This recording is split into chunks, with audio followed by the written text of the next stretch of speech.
Ok, ótimo. Então vamos começar oficialmente aqui a esse encontro. Eu sou Ana Cecília Martins, a Cissa, sou editora da Bazar do Tempo. Estou aqui com a Cláudia Lamego, que é coordenadora de comunicação e está à frente também do Clube F, da editora. E agradecer demais a presença das nossas queridas tradutoras e parceiras, a Manuela Siqueira, Manu, a Júlia Raiz. As duas estão conosco assim num projeto assim que acho, digamos que é um grande projeto de tradução e de publicação de autoras mulheres, disso que a gente estava falando um pouco antes, né, de formando uma biblioteca e um catálogo feminista. E para isso a gente precisa de profissionais que tenham né, esse entendimento, né, e esse projeto junto com a gente. Então, por isso que a gente fica muito feliz de ter a Júlia e a Manu com a gente, porque elas não são só, não simplesmente grandes tradutoras, né, mas são também pesquisadoras, são escritoras e tem um projeto, né, dentro do campo da tradução. E eu acho que é um pouco sobre isso que a gente quer conversar aqui hoje. Esse é o segundo, A Beleza do Marido é o segundo livro da Anne Carson, que a Bazar do Tempo lança. O primeiro foi o Eros, o Doce Amargo. O Eros foi traduzido pela Júlia e foi revisado pela Manu. E aí depois a gente teve esse tango, né, que foi dançado pelas duas e com um resultado que ficamos assim super felizes. É um livro que está tendo uma recepção maravilhosa. A gente vê, né, que eu acho que a gente já viu pessoas já escrevendo para a gente, não, mas a gente tem que montar isso, a gente tem que encenar, né, porque eu acho que o texto é muito encenável, né, tem muito essa força da palavra, né, falada. Eu acho que isso também é um resultado, é um mérito, né, muito grande da tradução das duas. E é isso que eu acho que a gente vai conversar aqui, porque como quando eu falei aqui no começo, a Júlia e a Manuela, elas são tradutoras e pesquisadoras, as duas com doutorado pela Universidade Federal do Paraná, com pesquisas e projetos, né, das suas respectivas teses sobre, né, tradução, sobre tradução feminista. Eu acho que esse campo ainda acho que pouco explorado, e acho que para as leitoras e para os leitores que não estão necessariamente na pesquisa, eu acho que vai ser muito rico a gente poder ouvir as duas para entender o que está por trás, né, desse trabalho e dessas páginas assim que chegam para a gente, né, em forma de livros. Então, agradecer muito a disponibilidade das duas. A gente está fazendo, acho que nesses lançamentos, vários eventos. Elas são embaixadoras maravilhosas da Anne Carson, do livro, da Bazar do Tempo. A gente fica super feliz e orgulhosa com isso. Então, queria passar a palavra, não sei quem começa, se Manu ou Júlia, mas para vocês, e seguir aqui também dizer que a gente também tem essa abertura, quem quiser fazer pergunta, acho que tem sentido, sou totalmente à vontade, porque eu acho que o prazer também desses encontros, né, são encontros do Clube F, é vocês terem esse acesso, né, a nós que estamos assim por trás da edição. Então, esse top, todo mundo realmente ficar super à vontade de tirar uma dúvida, de perguntar, de fazer algum comentário, estamos aqui, né, abertas para isso. Obrigada, então, Júlia, obrigada, Manu, passo a palavra para vocês. Bora, Manu!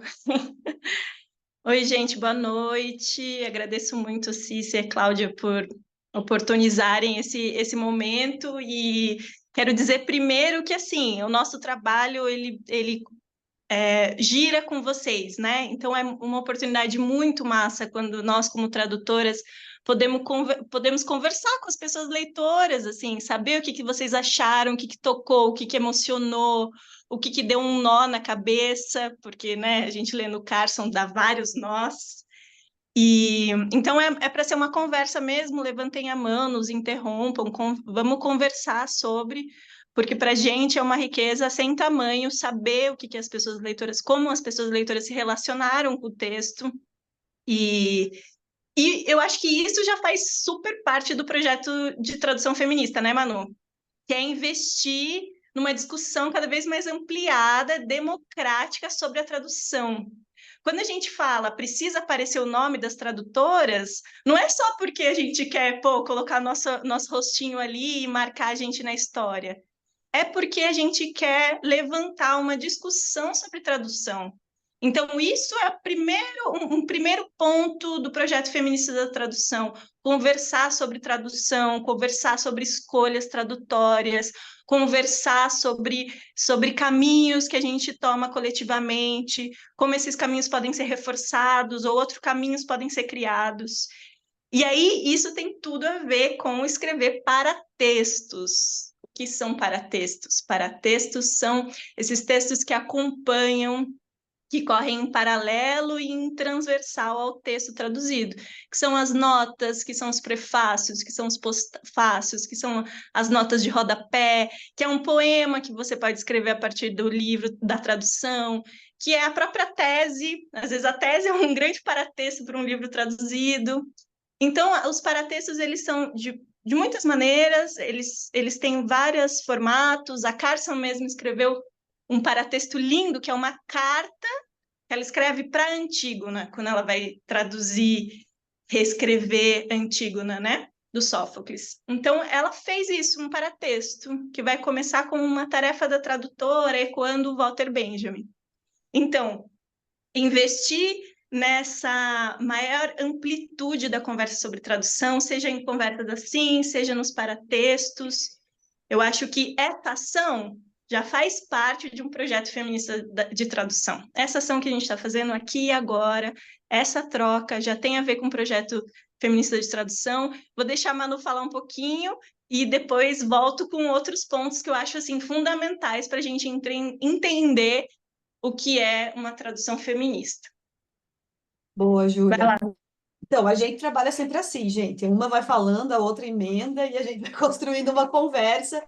E é engraçado e ao mesmo tempo é sério, como a gente levou isso em consideração traduzindo esse livro, né? Eu acho que a maioria de vocês já pelo menos deu uma folhada no livro, né? Então vocês perceberam que uma coisa e aí isso tem muito a ver com a iniciativa da Bazar do Tempo mesmo, em colocar a nota das tradutoras no começo das duas traduções, né? Tanto do Eros quanto dos tangos, né?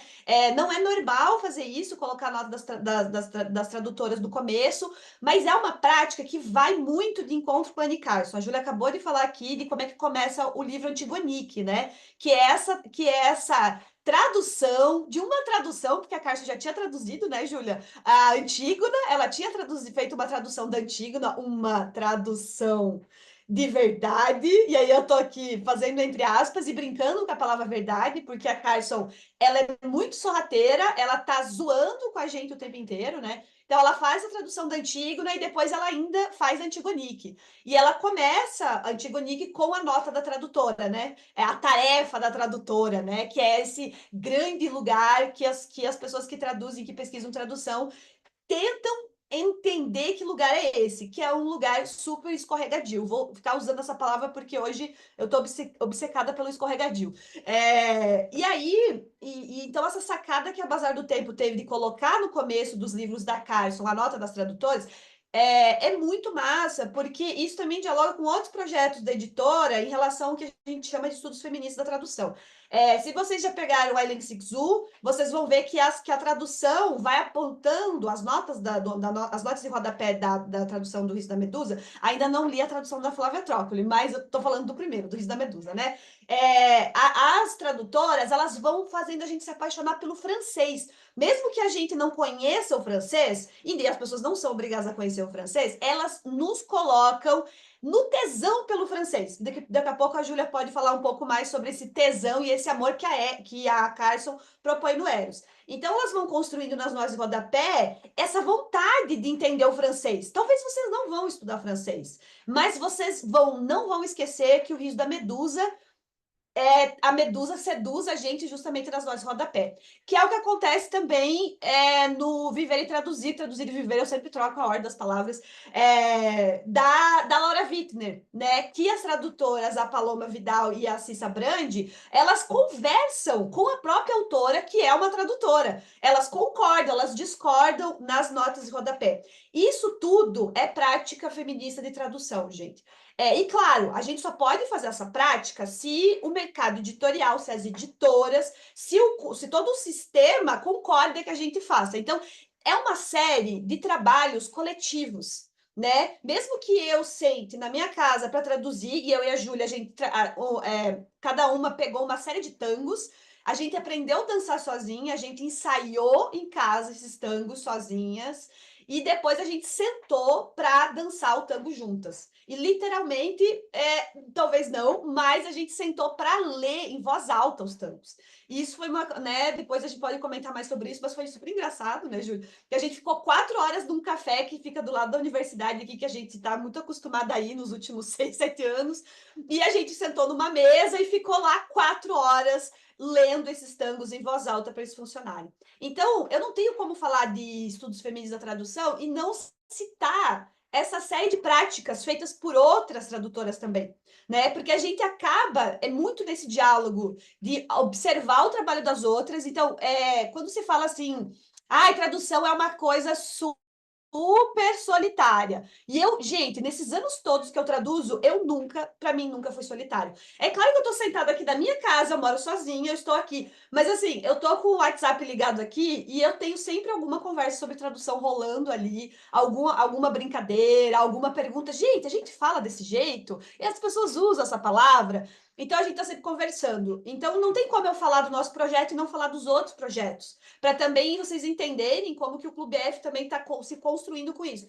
E outra coisa que eu acho que é importante, se a gente está falando aqui no Clube F sobre estudos feministas da tradução, é também a primeira tradução que sai, que é Um Quarto Só Seu, da Virgínia, né? Que é a tradução da Júlia Romeu, que é uma tradução importantíssima para quem estuda a UF, porque muda a lógica do teto, que durante todas as traduções que saíram desde os anos 80 no Brasil, e ela coloca o quarto, que é uma reivindicação de pesquisadoras há anos. Várias pesquisadoras reivindicam a tradução para quarto e não para teto, para vocês terem uma ideia. Então, e assim, você briga com o mercado editorial quando você troca o teto por quarto. Porque é mais fácil as pessoas reconhecerem um teto todo seu, porque já está no imaginário das pessoas, né? Então, os estudos feministas da tradução é isso. A gente nunca está sozinha, o projeto nunca é feito solitário, então a gente está sempre dançando. Então, eu e a Júlia, a gente dançou juntas. E, como eu já contei um pouquinho, a gente traduziu nesse lugar. Cada uma traduziu um dos tangos e depois a gente foi dançar juntas os tangos. Você quer, Júlia, comentar um pouco sobre como é que foi para você dançar esses tangos? E como é que a gente elaborou esse projeto também? Pois é, e eu acho que isso tem tudo a ver com os estudos feministas da tradução, que é essa troca de preposição que a gente fala, né? Em vez de usar o sobre, a gente usa o com. Então, nossas pesquisas, nossa tradução nunca é sobre, é com. E ao fazer com, quando a gente se depara com um livro que tem aqui um ensaio ficcional em 29 tangos, que é a Carson tomando para si o poder de dizer qual que é o gênero. Qual que é o gênero? Eu vou inaugurar um novo gênero aqui, que é o ensaio ficcional em 29 tangos. Quando a gente bate o olho, a gente diz, tá, então o tango precisa ser um procedimento. Se a gente está fazendo com a autora e não sobre, a gente não vai dissecar o livro. Não é uma operação higiênica e nem de distanciamento. É uma operação de intimidade. É uma operação amorosa, né? Duas amigas traduzindo a Carson com muita responsabilidade, muito estudo, tá? Porque a gente leva a sério, mas também quer fazer com. E isso vai impregnar nosso procedimento, nossa metodologia, que é pensar como duas mulheres vão dançar tango. Porque a gente sabe que a origem do tango, o tango é uma dança super estruturada, super coreografada, né? E ela é feita, ela é criada no começo na Argentina para um par heterossexual, homem e mulher cis, né? Hoje em dia tem uma reivindicação de mulheres dançando tango juntas na Argentina, que é muito interessante. E aí, duas tradutoras dançando juntas, intercalando os tangos de uma maneira que a gente não sabe mais quem fez o quê também. A gente queria deixar à mostra a dança, né? E depois colocamos em voz alta o tango que a gente tinha revisado. Então, enquanto Manu, por exemplo, traduziu um tango, eu fui lá, revisei, a gente está sempre operando em retradução também, quando a gente está em coletivo, né? Uma via de uma dupla, e depois o tango que ela tinha traduzido, eu coloquei em voz alta. Então é isso, a gente vai acertando o compasso, e aí não tem mais uma pessoa conduzindo, tem a gente criando uma coreografia conjunta. Então, os estudos feministas da tradução têm a ver com deixar vazar no método o projeto de trabalho e de vida da autora, né? E colocando em voz alta também, porque a Carson, além de ser tradutora, professora, o que é muito importante, a gente vai falar sobre isso, ela também é uma pessoa, uma artista que coloca os textos em voz alta. Então, é muito importante para a gente que esse livro funcione em voz alta. Inclusive, convido vocês que ainda não fizeram isso, de ler alguns trechos pela casa, andando, ou em lugares públicos também, mas experimentem o texto em voz alta, porque ele foi traduzido para isso, para ele ser botado em voz alta, porque isso tem a ver com o projeto de vida e trabalho da autora, entendem? Então, estão vendo como isso contamina a nossa maneira de fazer? Tudo isso tem a ver com os estudos feministas da tradução, tem a ver com uma prática tradutória feminista. E aí, uma coisa que eu gosto sempre de pontuar, gente, importante, que é a tradução feminista não tem só a ver com gênero, tá? Então, não é simplesmente, não é um procedimento simplista, assim, de... e a gente não vai marcar gênero nessa palavra. Pronto, acabou. Isso é uma tradução feminista. Não, é sobre identificar relações de poder. Faz anos que eu estou falando sobre isso, assim. Identificar relações de poder. Uma prática feminista é uma prática de responsabilidade diante das relações de poder. Então, a gente vai olhar para o texto tentando observar e tentando captar as relações de poder que são construídas ali para colocar a superfície, né? Para fazer emergir isso. Então, não tem a ver só com a terminação da palavra, tem a ver com as relações de poder que se dão no texto, né? E, às vezes, a relação de poder tem a ver com as pessoas se incomodarem por estar um texto relacionado com a linguagem oral, por exemplo. Então, é uma escolha política colocada da gente, pensando no projeto de vida e trabalho da autora, que coloca os textos em voz alta, entende? Então, assim, as relações de poder têm várias camadas, isso tem a ver com os estudos feministas da tradução, para além do gênero. Então, assim, já são alguns fundamentos aí dos estudos feministas da tradução, sempre fazem coletivo, para textos, sempre tendo um respeito muito grande pelo projeto de vida e trabalho da autora. Então, assim, a gente localiza esse livro junto com Eros, a gente vai ler esse livro junto com Antigonique, a gente vai ler esse livro em relação com o Canícula de Ana, em relação com Glass, Arne and God. Então, a gente localiza esses textos historicamente também, porque existe uma continuidade, né? Não é só, vou fazer uma parte aqui, é o que a Cissa estava comentando, né? Vou pegar um texto dela e eu vou traduzir, e eu vou tentar emplacar numa editora, sem uma ideia de, né? De projeto, de continuidade, assim. E a gente nem falou dela ainda, né? Assim, a gente estabelecendo que todo mundo sabe quem que é essa fulana, Anne Carson. Conta, Júlia, isso é bom. Eu acho que isso é super bom de falar. E eu acho que só para ilustrar, que eu acho que é um tema que a gente conversou um pouco antes, que eu acho que é um tema importante para ser debatido aqui, é de como, né, antes delas contarem um pouco quem é a Anne Carson, como a Anne Carson virou, de certa forma, um campo de disputa, digamos assim, né? Porque é uma autora que está sempre, né, um pouco cotada para receber o prêmio Nobel e que tem uma coisa muito instigante, exatamente por cruzar diferentes gêneros, né, e criar os seus próprios gêneros.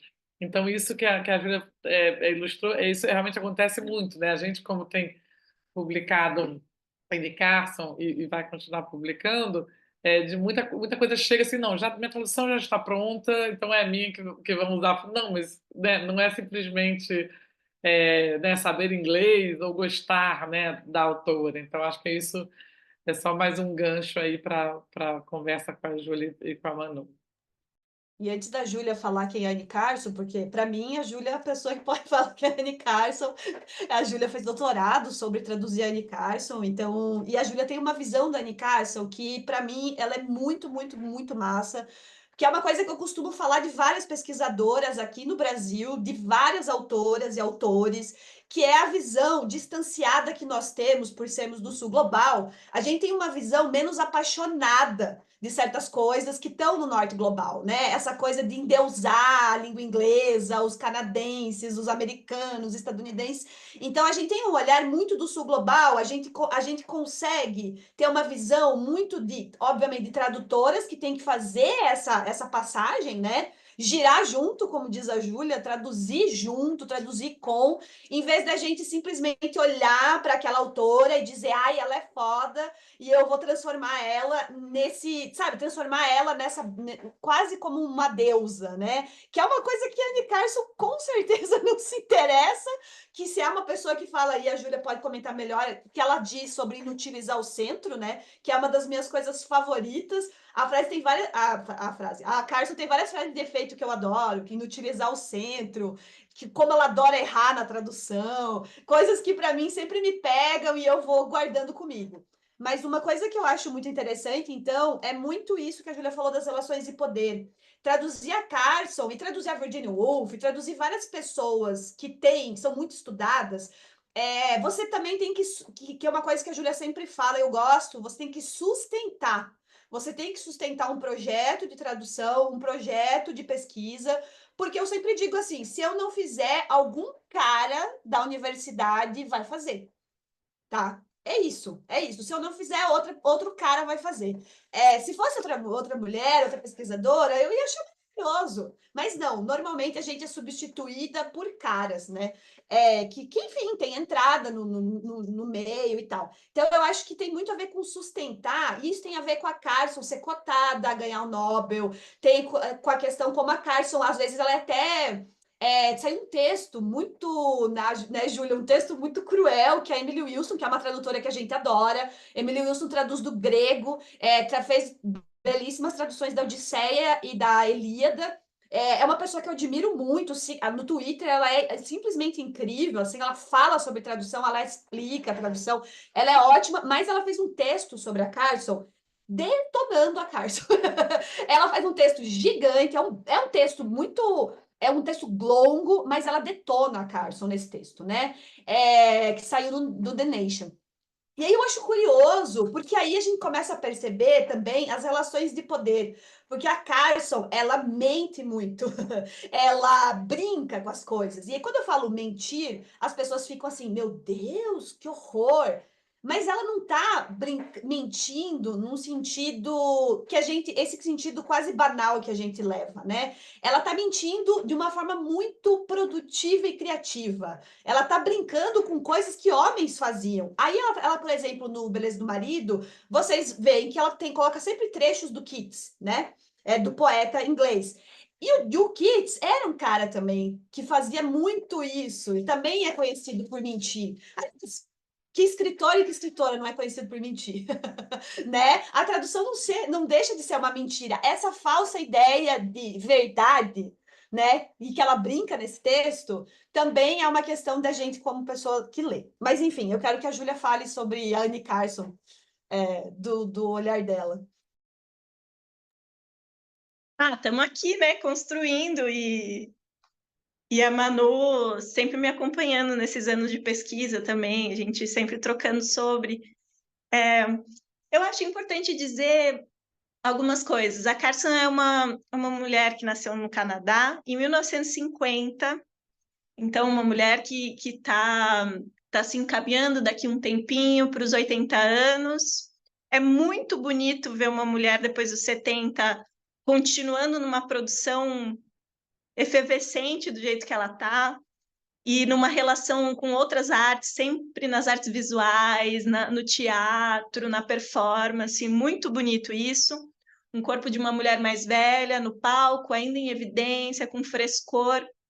Eu acho bem legal pontuar isso. E é essa pessoa que se apaixonou muito novinha pela linguagem, né? A Carson, o pai dela era bancário, então eles se mudavam muito, né? Funcionário de banco, sempre sendo transferido. Então se mudaram e moraram em vários lugares do Canadá. Então ela tinha uma certa dificuldade de fazer amigos, né? Porque tinha uma certa dificuldade dessa solidez, sempre mudando de escola.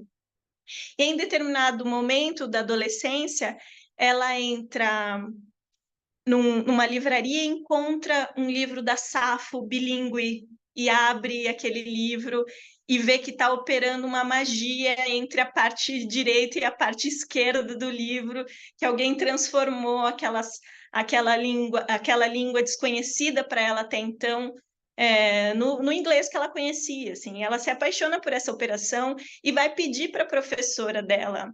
No contraturno, ela tem sorte dessa professora saber as línguas clássicas, né, o latim e o grego, ensinar ela no contraturno. Então, uma pessoa que se apaixonou pela operação da tradução muito cedo e se apaixonou pelo amor também. Eu acho que ela é uma canceriana que se apaixonou pelos procedimentos do amor e como a linguagem tem a ver com amor e como a linguagem passeia pela mente, assim.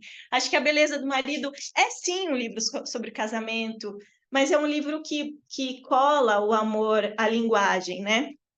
Tem até um tango que eu queria ler para vocês, eu acho que tem a ver com isso. E acima de tudo, vou dizer para vocês, por que eu fiquei estudando essa mulher há anos? Acima de tudo, porque me identifiquei muito com ela num sentido específico dela dizer que é professora, né?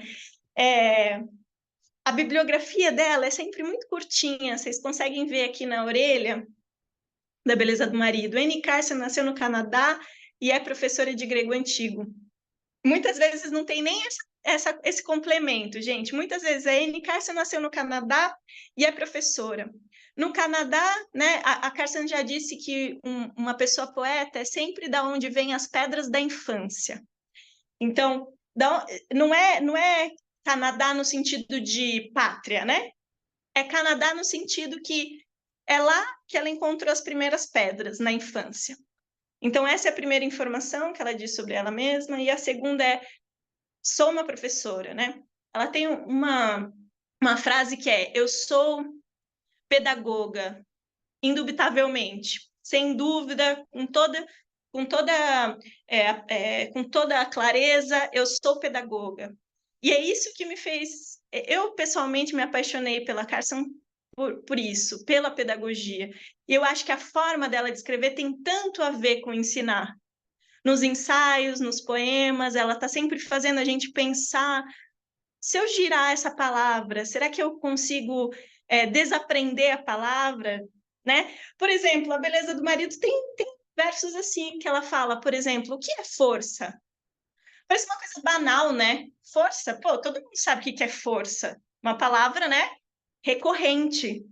Mas aí, como uma escritora, professora, ela joga isso. O que é força? E, de repente, força é girada na nossa mente e a gente pensa em outra maneira de conceber essa palavra força. Então, o fato dela ser pedagoga transborda no trabalho dela de uma maneira tão bonita, assim, porque ela está sempre interessada em ver quais são os caminhos da mente, né? Tem um ensaio que se chama Ensaio sobre o que eu mais penso, que é o ensaio da Carson, ensaio sobre o que eu mais penso. E aí ela diz que é o erro. Eu penso, a coisa que eu mais penso é no erro. E aí ela vai retomar, vai fazer uma conversa com Aristóteles, né? Imagina ter aula com a Carson. Você tem que ler um texto de Aristóteles, aí você tá, ai, meu Deus do céu, ai, muitas vezes árido, muitas vezes, né, difícil de acessar. E aí você, de repente, está diante dessa professora que escreveu esse ensaio, que pode também ser uma conversa na sala de aula. que é sobre o erro, e como o erro é um lugar inaugural que a mente faz. Toda vez que a gente erra, a mente acha caminhos inaugurais para percorrer. Então, olha que bonito isso, né? O erro como uma prática pedagógica. E aí, Manu, podemos ler um tango? Acho que para a gente entrar mais no livro.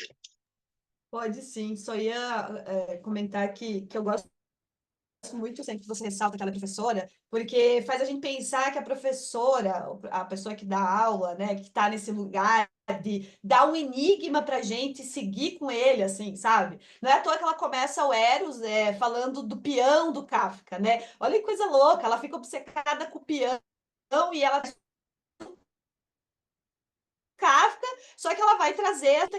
A gente quer pegar o peão, mas pegou o peão, e aí, putz, é muito isso do tipo, se você entender de cara que tango é esse, que é esse marido, essa mulher, e quem é o marido e quem é a mulher nos tangos, cara, não vai ter graça, porque você ia ler um texto sobre a história de uma traição, e tem várias excelentes na história da literatura mundial, né? E aí o que ela faz é dar esses enigmas pra gente. A gente nunca vai captar as coisas da forma que não tem certo. Por isso que depois eu vou comentar sobre a cobrança de que uma tradução seja transparente faz com que a gente não respeite a própria Carson, né?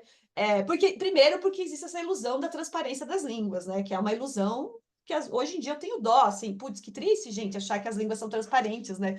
Mas, enfim, então tem a ver com a Carson, isso eu acho muito massa. E gosto muito quando a Júlia comenta esse ensaio, que é muito bom. Eu acho que ele não tem tradução, né? Acho que ele saiu na edição da 34, você lembra, Júlia? Eu não lembro agora. Não vou saber agora, não vou saber agora. Talvez sim, É, né? É um compilado bem extenso, assim, Eu né? acho que sim. eu acho que Eu sim. acho Ele é um que ensaio sim. muito bom, gente. Eu, Isso de que o erro abre a nossa cabeça. E é interessante também porque ela sempre dá pistas nas entrevistas que ela dá, né? A Júlia adora entrevista de vários autores e autoras. E eu aprendi a gostar muito de entrevista com a Júlia, porque a gente capta coisas dos projetos, né? E aí eu lembro dessa entrevista da Carson, o cara perguntando: Ah, você diz que você gosta de errar na tradução? O cara é ardiloso, né? Ele pergunta assim: Ah, então você gosta de errar na tradução? E ela dá uma resposta ótima, complementando isso, né? Sobre que errar na tradução faz ela ampliar ampliar o sentido de uma palavra.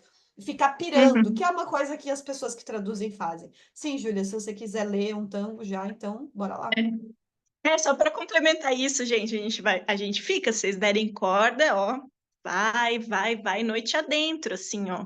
Depois a Cissa e a Cláudia têm que cortar a gente, mas assim, sobre isso dos ensaios, é interessante, né? Teve essa compilação de ensaios na 34, e eu acho legal pontuar que faz parte do projeto dela de escrita, esses livros com textos híbridos, né? Então, que o ensaio esteja junto com uma ópera, que o ensaio esteja junto com poemas, que o ensaio esteja junto com uma rapsódia, por exemplo. É interessante isso porque quando a gente pensa na sala de aula, a gente pensa nesses textos de naturezas diferentes que vão aparecendo na sala de aula. Então, o projeto de livro dela também tem a ver com esse caráter de pedagoga, assim. E isso é interessante em pontuar, sabe? Eu ia falar mais alguma coisa, esqueci, então vamos ler um tango, porque é aquilo que a gente estava falando, funciona em voz alta, e quando eu vejo outras pessoas lendo e funciona em voz alta, eu falo assim, tá, aqui a gente então deu boa se funciona em voz alta. Para quem está com o livro, eu queria ler a página 63, que é o tango 11, né? E eu escolhi especificamente esse porque a gente pode entrar de várias maneiras nesse livro, né? A Carson tem um ensaio que se chama Toda entrada é uma saída, toda saída é uma entrada. Ou seja, qualquer buraco que você faça no texto, texto como terra, qualquer buraco que você faça no texto, você está dando uma entrada e uma saída para o texto, né? Ou seja, os textos podem ser revisitados de várias maneiras, né? Ela tem uma metáfora da topeira. Nós, como leitoras, podemos ser topeiras, criar caminhos nessa terra livro de diferentes entradas, assim, arejando o texto. Então, um texto nunca foi lido demais. Ele só, de repente, foi lido da mesma forma. Ele pode ser lido de novas formas, né? Então, se leu muito Grande Sertão Veredas? Não, nunca dá para ler muito Grande Sertão Veredas. A Mara Moira, por exemplo, vai fazer uma leitura olhando a questão trans no Grande Sertão Veredas. Então, é uma outra entrada. Nenhum texto é lido demais, né? A gente precisa ser como topeiras e cavar novas entradas, novos caminhos. Então, isso eu estou dizendo por quê? Porque a beleza do marido, a gente pode cavar várias entradas, a gente pode falar só da relação entre esposa e marido, do fim do casamento, a gente pode falar de um ambiente paranoico, que é isso de se sentir traída, né? Traz uma paranoia para a linguagem. A gente pode falar só sobre o uso das cartas do marido, a gente pode falar só sobre o tango como uma dança estruturada, a gente pode falar só sobre ensaio ficcional, que ela usa porque ninguém sabe direito o que é, então isso dá uma liberdade criativa para ela tamanha, ela falou isso em uma das entrevistas. Então são muitas entradas. Inclusive, no lançamento que a gente fez em São Paulo recentemente, o Caetano Romão, que é um poeta incrível, ele deu uma entrada muito interessante para a beleza do marido, que é do gênero policial. Como ele estuda o Bolanho e estuda o gênero policial, ele falou assim, nossa, a gente pode entrar como gênero policial, porque tem um cadáver no começo, que é o fim do casamento, e essa esposa que vai dissecando essa história e vai buscando a beleza que é a verdade, segundo a fórmula do Keats. Então, o investigador que ele quer sempre buscar a verdade, então tem muitas entradas. E eu escolhi esse tango da página 63 porque é o começo do apaixonamento entre esse casal e que se dá numa aula de latim. Então, o amor e a aquisição de uma linguagem, o amor é a aquisição de uma linguagem que faz a mente percorrer caminhos inaugurais, né? Isso é totalmente Eros, tá? Esses dois livros é muito interessante a gente ler em conjunto, assim, muito mesmo. Então, vamos lá, sem mais delongas e milongas, vamos lá para a página 63. O título é assim: Faça os cortes, obedecendo às articulações vivas da forma, disse Sócrates a Fedro, enquanto dissecavam um discurso sobre o amor. Por que a natureza me entregou a esta criatura? Não diga que foi minha escolha. Eu fui aventurada pela pura gravidade da existência em si, conspiração do ser. Tínhamos 15 anos. Foi na aula de latim, final da primavera, final de tarde, o passivo, o perifrástico. Por algum motivo, eu me virei e lá estava ele. Sabem o que dizem sobre o açougueiro zen que faz um único corte certeiro e o boi inteiro desmorona como um quebra-cabeça? Sim, um clichê. E eu não peço desculpa, porque, como eu disse, eu não tive culpa, eu estava desamparada diante da existência, e a existência depende da beleza. Afinal, a existência não para até alcançar a beleza, e daí então seguem todas as consequências que levam ao fim. É inútil interpor uma análise ou criar sugestões contrafactuais. Quid enim futurum fuit si. O que teria sido, se, etc. A voz do professor de latim subia e descia em ondas tranquilas, um passivo perifrástico. Pode substituir o subjuntivo imperfeito ou mais que perfeito, em uma situação contrária aos fatos. Adeo parata, siditiu fuit, uti otonem, rapturi fuerinti, ni incerta noctus, timuicente. Tão avançada era a conspiração que eles teriam se aproveitado de Otto se não tivessem temido os perigos da noite. Porque eu tenho essa frase na cabeça como se ela tivesse sido dita 3 horas e não 30 anos atrás. Ainda desamparada, agora à noite, como eles estavam certos em temer seus perigos. Então, foi na aula de latim, foi nessa frase se confundindo, foi estudando o subjuntivo imperfeito que poderia ter sido que ela se apaixona, porque ela se virou e lá estava ele. Então, a aquisição de linguagem rolada com a aquisição de uma nova linguagem que é se apaixonar, né? E isso vai durar 30 anos, com frescor, né? Se diz que Eros cristaliza as coisas, né? Cristaliza algumas frases na nossa cabeça. Eu acho que a gente vai conversar um pouquinho sobre recepção, né, Manu? Sim. E eu queria muito ouvir de vocês, gente. A gente não para de falar, então nos interrompam, por favor.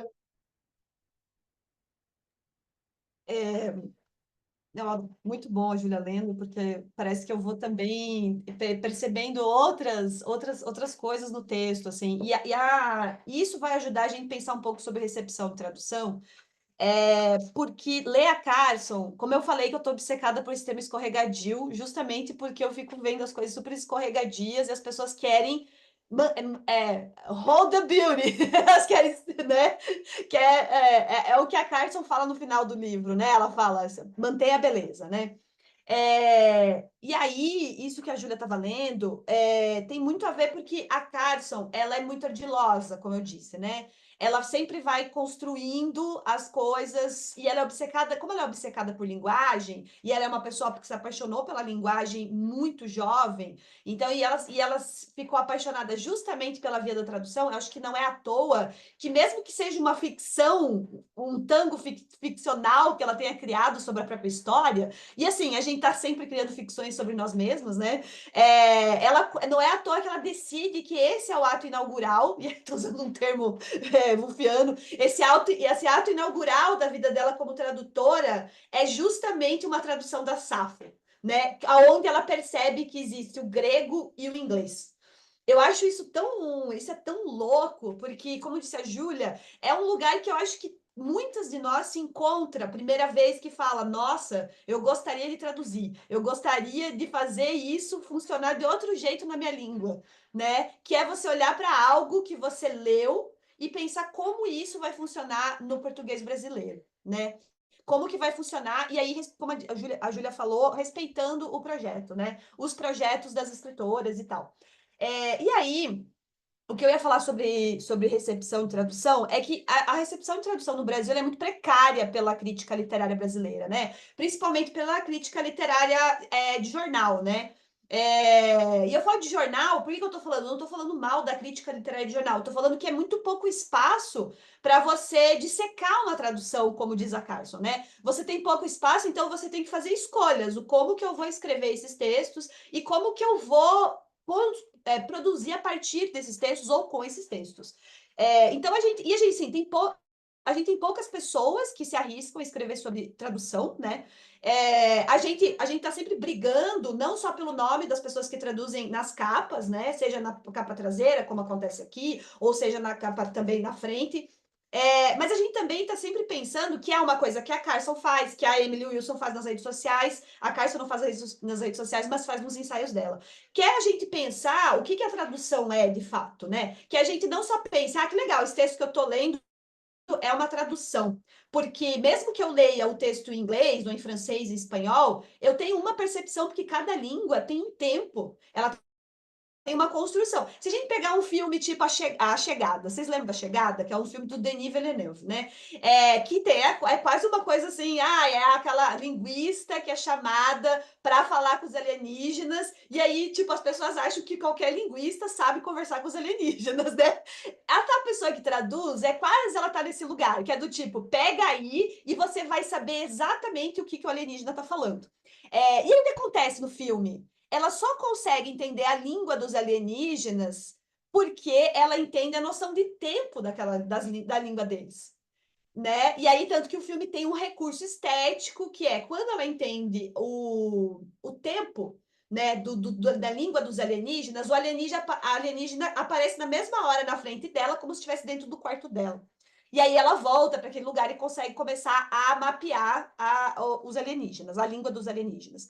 Então, a tradução ela é meio que esse lugar.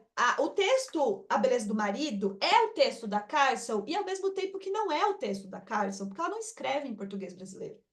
Ela não escreve em português brasileiro, então a gente tem que fazer o quê? É o que a Júlia sempre fala. A gente tem que trabalhar com a preposição com, né? A gente traduz com a Carson, que é uma coisa que ela faz nas traduções dela também, do grego antigo, é traduzir com. Inclusive, um interesse muito grande dela, que é um interesse muito parecido com a da Emily Wilson, é justamente traduzir numa linguagem contemporânea os textos antigos, de uma forma que as pessoas possam continuar se apaixonando por esses textos.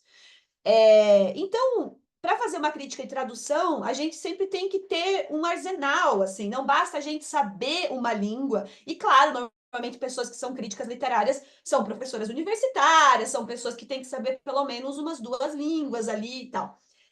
Então, mas é muito difícil a gente sair desse lugar de que eu gosto de um livro numa língua e eu vou ter a mesma experiência lendo a tradução dele. Eu sempre digo assim, então, gente, percam suas esperanças. Um livro numa língua nunca é um livro na tradução, né? E aí, por que eu estou falando tudo isso? É porque eu queria trazer 2 aspectos de uma crítica que saiu na Folha de São Paulo pela professora Lígia Diniz, que é professora da Federal de Minas Gerais, que ela gosta muito do livro, do Beauty of the Husband. Ela gosta muito do Beauty of the Husband e ela não gostou da beleza do marido, né? E na primeira vez que ela escreveu a crítica, ela não conseguiu apontar, ela preferiu escrever um texto sobre como ela ama a Anne Carson, e daí ela deixou 2 comentários sobre a tradução que ela não gostou, inclusive ela falou que a edição era ruim, que não tinha revisão e tal, né? Então rolou uma coisa ofensiva ali. Mas aí depois a gente tentou, vamos aí, vamos trocar uma ideia sobre esse seu texto, a sua crítica, e aí a gente tentou construir com ela e, bom, ela não quis me responder, mas ela reorganizou o texto. Ela reescreveu e colocou alguns comentários. E aí eu queria apontar 2 dos comentários que ela fez para vocês entenderem, brincarem com a gente um pouco sobre como uma tradução, ela não é o texto em inglês, porque o texto em inglês é uma coisa, são 2 línguas diferentes, né? Mas a gente tenta fazer o quê? Estar com a autora, como diz a Júlia, girar junto com a autora, assim como vocês fazem enquanto pessoas que leem. Então, eu acho super importante que a gente tenha crítica de tradução no Brasil, porque se fala muito pouco de tradução, gente. Os textos nos suplementos, seja 451, suplemento Pernambuco, agora não é mais suplemento Pernambuco, revista Pernambuco, Folha de São Paulo, Estadão, Caderno Pensar, as pessoas muitas vezes escrevem sobre livros que são traduzidos, e isso a gente está falando de pelo menos 70% do que é editado no mercado editorial, sem nem citar a pessoa que traduziu. E assim, é muito triste, gente, a gente achar que a gente tá lendo uma coisa transparente. A Carol que tá aqui, eu sei que ela adora russos. Ela não lê em russo, eu acho ainda, né, Carol? Então, olha só, ela adora tudo que tem, ela comenta muito, indica livros sobre os russos e tal, mas olha só que louca, ela é apaixonada pelo que ela lê em português brasileiro dos russos, né? E isso é muito fantástico, isso é muito interessante, porque tem toda uma escola de tradução do russo para o português brasileiro, né? E essa valorização é muito recente, é a partir dos anos 90 que começa a valorizar traduções diretas do russo. Então, a gente precisa mesmo ouvir conversas com pessoas que traduzem para a gente poder, aí sim, construir diálogos sobre tradução. A gente tem, sim, textos muito bons de pessoas comentando traduções, tá? Eu já li coisas muito boas, sei lá, o Paulo Henriques Brito, de vez em quando comenta traduções de poesia, quem mais? A Dirce Valtri, que eu sei que ela comenta algumas coisas de tradução também. Mas a questão é que a crítica é muito focada em entender o que é certo e o que é errado, o que está no dicionário e o que não está no dicionário, né? Então, eu só vou compartilhar aqui 2, só para vocês, só para a gente brincar um pouquinho. Deixa eu só achar onde é que está o meu. Gente, eu acho que eu não sei mais usar o Zoom. Você quer compartilhar a tela, Deixa eu só. Manu? Peraí. Não, é isso. Deixa eu ver se Então eu eu vou. vou ter que te botar como co-anfitriã, senão você Ah, não tá. Obrigada. Já coloquei, já coloquei. botou. Ah, Ah, legal. Tá, peraí.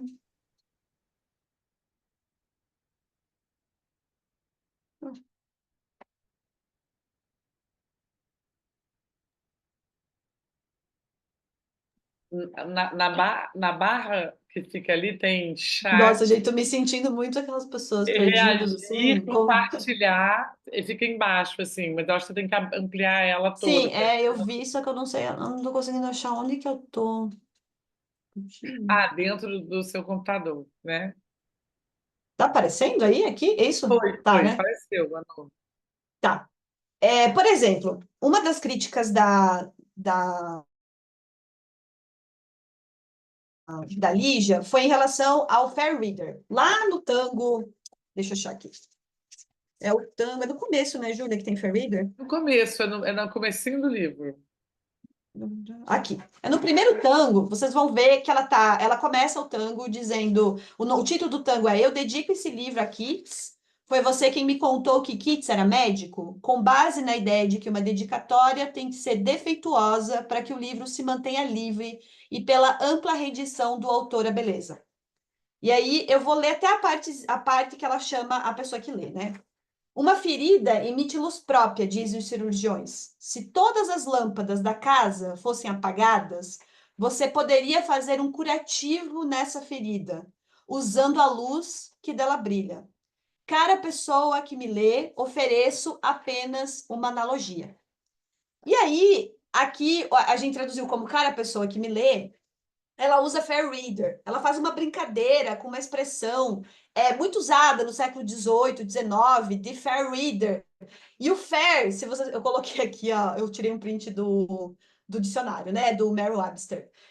Do Merriam-Webster. E aí, o fair é muito usado para leitora, né, para essa figura da feminina que se tem ideia como se fosse uma leitora, né.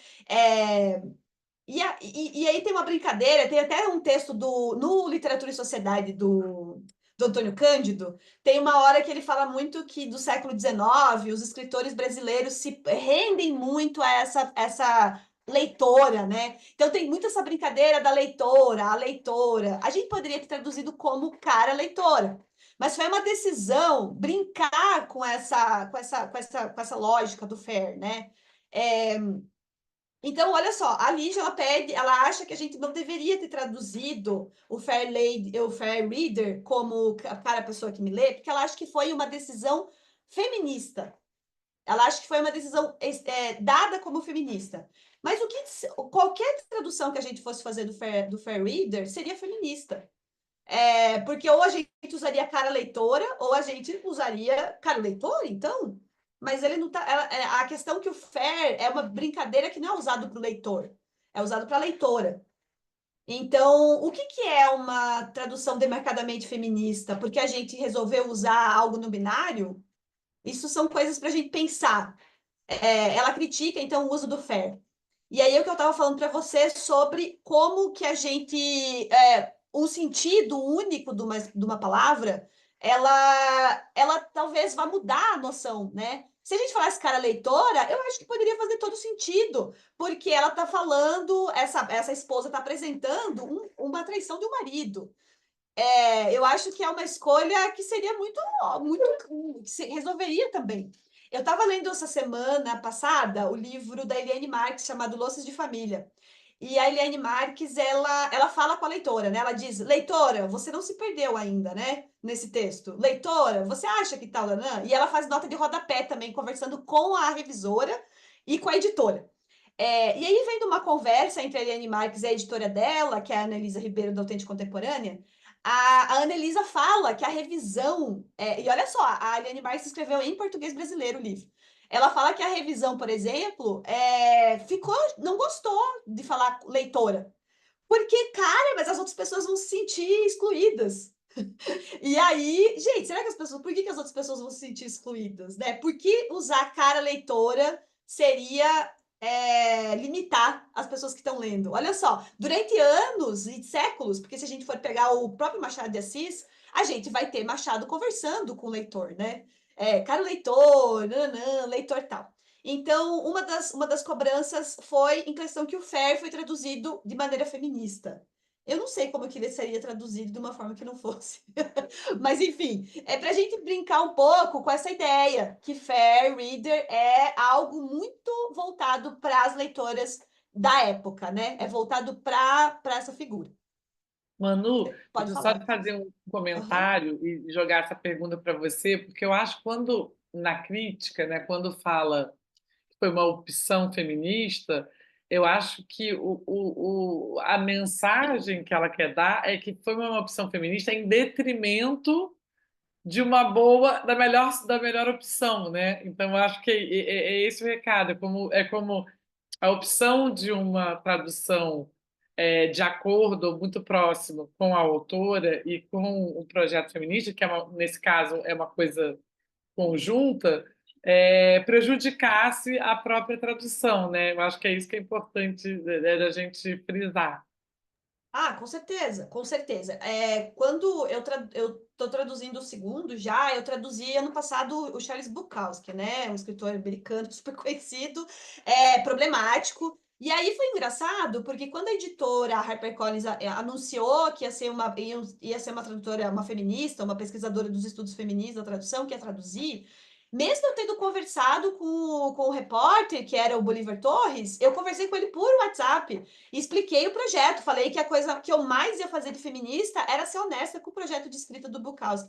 E o Bolívar, mesmo assim, ele escreveu que o Charles Bukowski tinha caído nas malhas do feminismo, que a editora estava querendo deixar Gente, ele chegou a dizer que a editora estava querendo deixar o Bukowski legível. E, gente, não tem nada a ver. Se vocês lerem as minhas traduções, não tem nada a ver. Nada, nada a ver. Eu, inclusive, coloco em pauta na nota da tradutora uma discussão sobre masculinidade e da importância de ler o Bukowski hoje para discutir masculinidade mesmo, a construção da lógica da masculinidade dos Estados Unidos, da literatura dos Estados Unidos, que é algo que eu estudei, assim, na minha vida, enfim. Então, é isso que eu quero dizer, quando a gente fala, quando a crítica de jornal ou a crítica que não entende que são os estudos feministas da tradução critica e diz que é feminista, pode ter certeza que essas pessoas querem dizer que a gente mudou o texto, que a gente deliberadamente faz parte de um projeto de tradução feminista mudar o texto, quando não é verdade, né? Quando que isso não acontece, porque existe uma fama. Aí a gente pode fazer todo um histórico, aí você daria um curso, né? Da história dos estudos feministas da tradução, né, Júlia? Tem todo um histórico canadense na história da tradução do Canadá que fazia propostas de mudar textos, gente, mas a boa parte das tradutoras não faz isso. Você quer comentar, Júlia? Eu acho que e tem uma coisa muito básica do entendimento que é reader sem marcação de gênero em inglês. Então tem isso, tem uma diferença muito marcada nas línguas de origem latina e no inglês, por exemplo, que o inglês tem muito menos marcação de gênero. Essa é uma grande questão quando você está traduzindo principalmente poesia. Porque aí o que você vai fazer? Né? Eu vou dar um exemplo assim, para vocês sacarem. Essa semana eu estava conversando com a minha amiga Daisy, que é uma amigona minha, que é tradutora, que inclusive já participou da antologia que a Bazar do Tempo publicou com a organização da Lubiprats, né? Vocês vão lembrar os nomes, né? Como que é mesmo, Cissa? Eu estou com ele aqui. Vocês lembrarão seus nomes. Vocês lembrarão seus nomes. Nossa, um trabalho super bonito, importante pra caramba. Várias tradutoras negras traduzindo esses super nomes da poesia estadunidense. A gente estava conversando sobre um poema que a Daisy está trabalhando agora, da Nikki Giovanni, tá? A Nikki Giovanni, então, uma escritora, professora também dos Estados Unidos, escreveu esse poema, que é a voz de um rio, tá? O rio Mississippi. E vai construindo.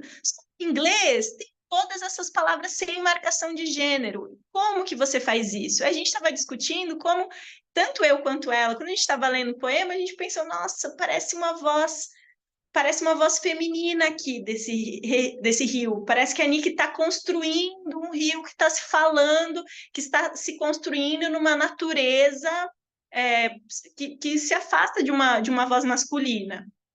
Isso é sensibilidade, isso é conhecer o projeto da autora, Saber que ela é uma poeta sapatão, por exemplo, que escreve amor entre duas mulheres, é saber o vocabulário que normalmente ela usa, é entender que ela está fazendo metáforas de comida e metáforas sexuais juntas, então ela está criando uma voz específica ali.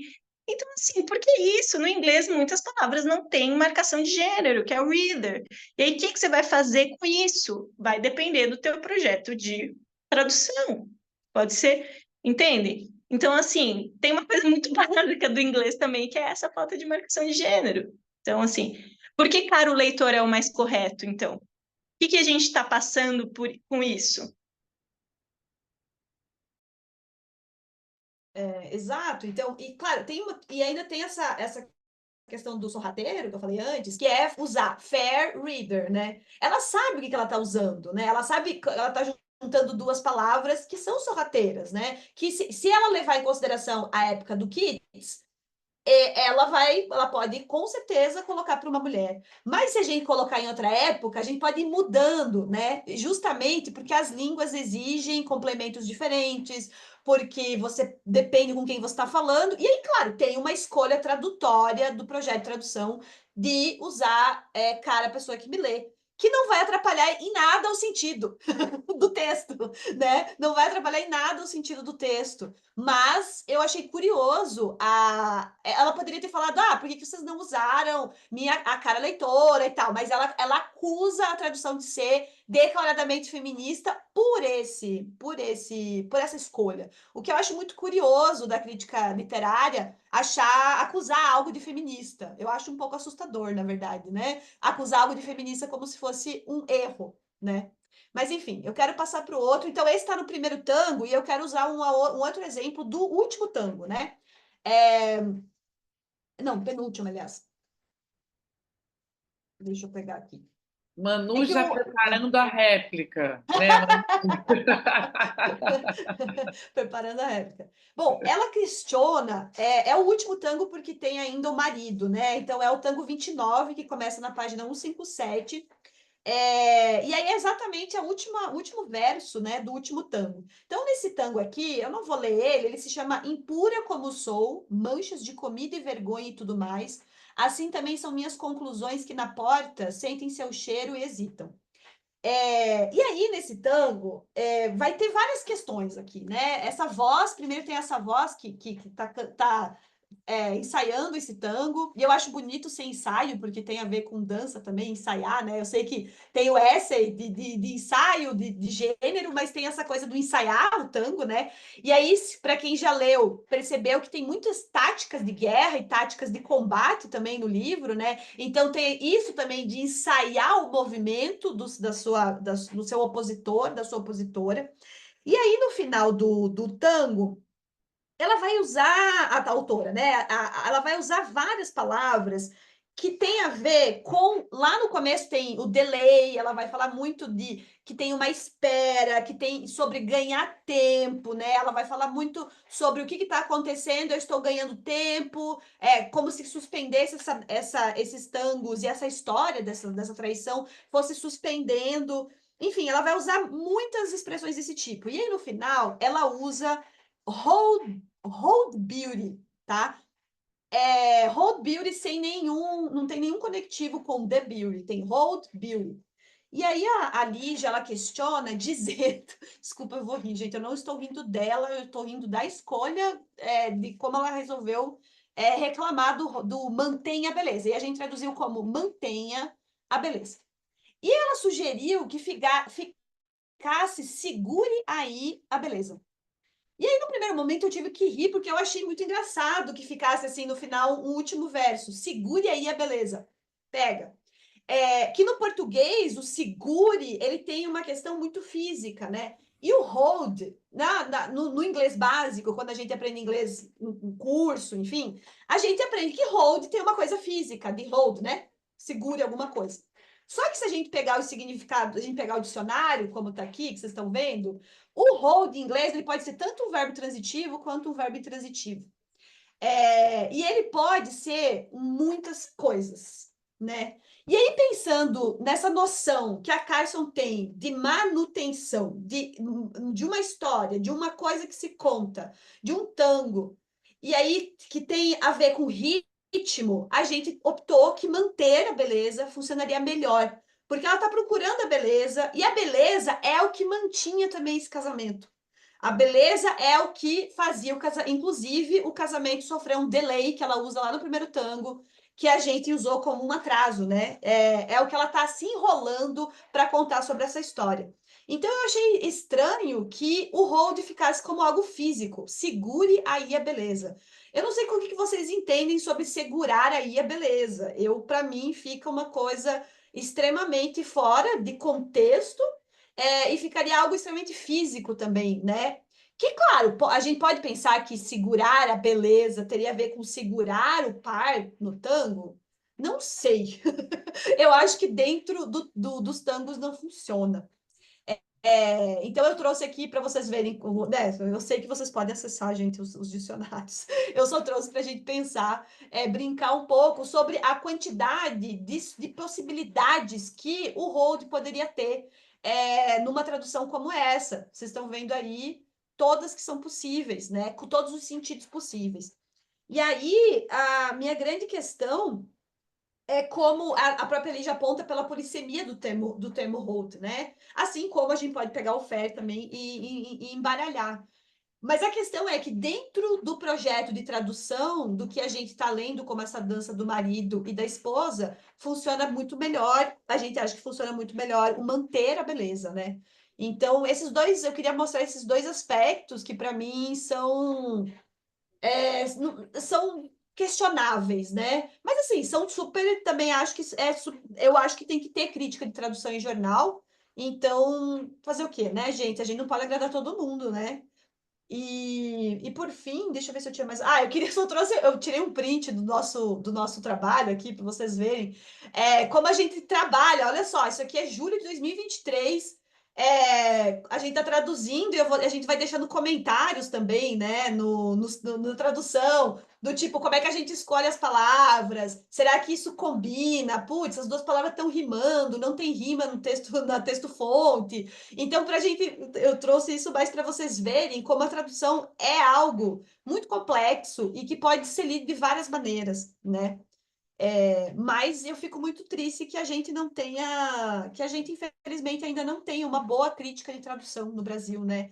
Que possa discutir de fato a questão da tradução, que possa dialogar, entender os projetos. Por isso que eu falo que o que está se fazendo de crítica hoje em dia é justamente nos clubes de leitura, nos encontros que a gente faz, tipo esse aqui, que é as pessoas sentar para conversar sobre os projetos, sabe? Ah, eu acho que poderia ser assim. Pá, mas você já pensou que poderia ser tal? Ah, nossa, não tinha pensado nisso. É meio que a gente poder valorizar uma troca mesmo, em vez de alguém que diz que isso é bom, que isso é ruim, sabe? Isso acaba invalidando pessoas que leem e adoraram, e, sabe, se divertiram. O que eu não acho que não deva ter críticas desse tipo, tanto que o texto da Lígia está lá, ela complementou e logo a gente vai responder também. Então, eu só queria trazer para vocês não esquecerem que as traduções não são feitas à revelia, né? As traduções são projetos. Eu acho que isso é muito importante porque essa tradução demandou bastante coisa, né, Júlia? Eu vou parar de compartilhar aqui. Eu acho, Manu, que acho que se já serviu para uma coisa muito positiva, eu acho que foi para abrir uma conversa como essa, né? Quer dizer, acho que isso mostrou muito desses bastidores, de como você pensa uma palavra, de todos os caminhos que elas podem ter, isso que você falou, né? Na verdade, é muito difícil você pensar, sobretudo numa autora como a Anne Carson, que acho que até mesmo em inglês, né? Ela tem um sentido polissêmico muito forte no que é certo e no que é errado, né? Quer dizer, você pegar numa reflexão sobre a tradução em pontos isolados. Eu acho que isso, de certa forma, desculpa, reduz muito, muito, né? Quer dizer, o debate, né? sobre a tradução. E isso, né? Antecipando um pouco aqui, eu acho que a partir dessa crítica, o que a gente propôs, né? E que acho que isso acontecendo vai ser muito positivo, é abrir uma conversa realmente sobre isso, né, Manu e Júlia, que é uma conversa a partir, né, do texto da Lígia e de poder realmente ampliar esse debate, né? De ampliar essa discussão, que eu acho que isso já vai ser, né, de certa forma, uma realização super positiva. E um outro comentário, só de uma coisa que a Júlia falou, que acho que é muito interessante sobre a Anne Carson, quando ela fala, né, da biografia dela, que é super curta, que é uma opção, que nem ser uma opção, é uma exigência mesmo da autora, né, que esse é uma cláusula contratual. Quando a gente faz o contrato dos livros da Anne Carson, que a gente tem um próximo para o ano que vem, que é exatamente isso que elas citaram, que é o Antigonique. A gente até tentou, mas será que a gente não pode falar mais isso aqui, que ela já fez esse outro livro? Não, não, é contratual, só pode escrever essas duas informações. Então, acho que isso diz muito sobre, né, como ela quer ser vista também, né? A gente poderia falar de 1000 prêmios, do prêmio que ela ganhou com esse livro, né? Que foi o prêmio T.S. Eliot. Se não me engano, acho que foi a primeira mulher que ganhou o prêmio T.S. Eliot com o Beleza do Marido, mas ela acha que isso resume muito bem, né, enfim, o que ela faz e o que ela é. Então, acho que são esses dois comentários que eu queria fazer aqui, complementando, enfim, entrando na conversa. Uhum. Eu acho que só para complementar, tem uma coisa disso, né, desse apontamento de um descuido gramatical que eu acho muito importante a gente comentar por duas questões.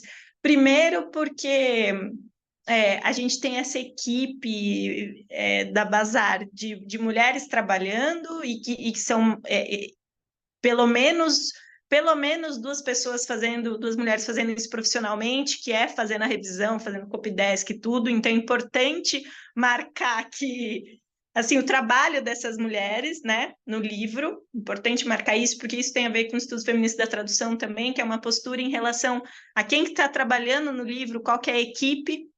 Isso é importante. E a outra coisa é que a gente, de novo, fez uma escolha deliberada que era de manter a pontuação errática do livro, porque ele tem a ver com o livro como um todo. Aqui, nesse livro, na Beleza do Marido, tem uma parte de um dos tangos que eu estava tentando achar, mas não consegui, mas que ela diz o seguinte: vamos colocar um pouco de solvente na costura. Colocar um pouco de solvente na costura, deixar mais esticado, menos costurado. Isso tem a ver com o livro, que tem vários momentos que os conectivos somem. Não tem conectivo. Lembram das aulas lá de gramática, de língua portuguesa na escola? O que são os conectivos? São as conjunções, são as preposições. É um guarda-chuva de tipo de palavra que vai juntando, vai formando sintaxe, vai juntando hierarquia dentro da frase. E ela diz: vamos jogar um pouco de solvente nessa costura, os conectivos vão ficar muito mais soltos, a pontuação vai ficar mais solta, os pronomes vão se confundir. Não é uma tradução, são escolhas. Ele e ela, às vezes a gente não sabe se ela é esposa, se ela é amante, isso é proposital. Se é o marido, se é Ray, isso é proposital. E isso está muito aqui no Eros. Está muito aqui no Eros. Então página 121, Manu encontrou ali. E como uma colega comentou aqui, que é uma escolha política, com certeza. Na página 121 começa assim, né? O que pode salvar essas marcas de si mesmas? E se pingarmos um pouco mais de solvente na costura, entre o primeiro plano e o plano de fundo? Ou seja, a gente está falando de um texto, de uma linguagem que também está se desmanchando, porque é o fim de um casamento. O fim de casamento é um fim de um casamento, um livro que começa com a ferida. É uma linguagem que está se desmanchando como se desmancha o casamento, né? Então, muitas vezes esses conectivos não vão estar. E aí fica parecendo esquisito, mas Leah Carson tem uma experiência do erro, tem uma experiência da esquisitice, faz parte do processo, é desconfortável às vezes, mas faz parte, como aprender uma nova língua também é apaixonante e muito desconfortável em alguns momentos. Então, tem essa questão, sabe? Também gramatical, sintática, que está ali. E, ao mesmo tempo, só para finalizar, eu acho que a gente sempre acho que o Manu vai concordar comigo, a gente sempre é em prol das retraduções também. Da mesma forma que um livro nunca é lido bastante, um livro nunca pode ser traduzido bastante. As retraduções, as maneiras diferentes de fazer estão aí também. Por isso que a gente cria um projeto de tradução e segue coerente até o fim. Mas, assim, outra pessoa com outro projeto de tradução poderia fazer outra tradução, outro livro. E isso é perfeitamente normal, gente, sabe? É isso, assim. Será que alguém tem perguntas? Tem uma pergunta aqui, Ai, Júlia. Desculpa, só vou ler uma da Lê, vou ler uma da Lê Maia, que pergunta se vocês já usaram, fazem uso de algum tipo de inteligência artificial para auxiliar nessas possibilidades de tradução. Olha, recentemente eu tentei usar o ChatGPT, principalmente na polissemia, sabe? Chat, quais são as várias possibilidades dessa palavra aqui? Eu acho interessante, eu acho que é uma ferramenta que está aí e é engraçado o medo das pessoas em relação a esses instrumentos, essas ferramentas. Gente, pelo amor de Deus, nada vai superar pessoas falando com pessoas e lendo em voz alta, sabe? Eu acho que é isso, a gente usa a ferramenta, mas é só em uma camada do processo. Uma camada do processo que a gente usa. Depois a gente vai adicionando. O processo tem muitas camadas. Primeiro, eu pessoalmente faço assim: primeiro eu só com texto, depois eu com as ferramentas, depois eu com outras pessoas me ouvindo, depois eu lendo tudo novamente em voz alta. Então é um processo com camadas, assim. E aí cada tradutora vai criando também esse procedimento, né? Para traduzir o Eros. Desculpa, amiga. Não, para traduzir o Eros é isso. Eu sempre falo da questão dos pagodes, das letras de pagode da adolescência, assim. Porque estava falando sobre Eros, e você tem que se apaixonar de verdade para entender as letras de pagode, para sentir no coração. Então, uma das camadas desse procedimento foi ouvir os pagodes. A Beleza do Marido tem super a ver com Lemonade, que é o álbum da Beyoncé, que é um álbum também de um certo estado paranoico em determinadas músicas por causa da traição de um marido. Então tem tudo a ver com Lemonade. E aí eu ouvia muito Lemonade, principalmente Pray You Catch Me, para traduzir Beleza do Marido. Essa é a Júlia. Eu já sou um pouco mais chata com essa questão, assim, mas eu acho que é isso que a Lê comentou agora no segundo comentário, sobre as possibilidades, né? Nos estudos da tradução, e principalmente quando estava na graduação, quando a gente estava estudando as primeiras matérias sobre tradução, a gente fazia muito esses comparativos. Eu gosto muito desses trabalhos comparativos, porque, por exemplo, para prosa, o ChatGPT, por exemplo, ele higieniza. Por exemplo, eu traduzo o Bukowski, né? Nossa, eu dou risadas altas com as possibilidades que ele dá. Ele higieniza o texto.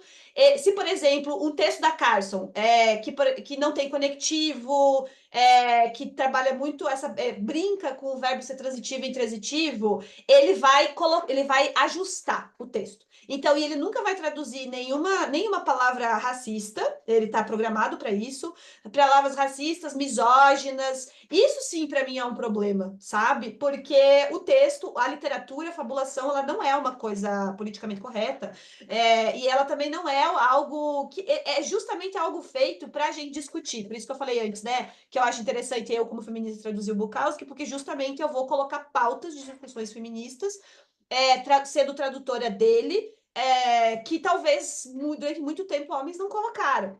Então, eu sou um pouco mais chata nesse aspecto, porque eu sou obcecada também por dicionário. Eu gosto, sei lá, citando de novo o Bukowski, eu leio muito, por exemplo, Nelson Rodrigues, para me ajudar na dicção do texto, principalmente textos dos anos 40, 50, né? Então, eu leio, por exemplo, eu consigo traduzir muito melhor lendo Nelson Rodrigues do que usando inteligência artificial.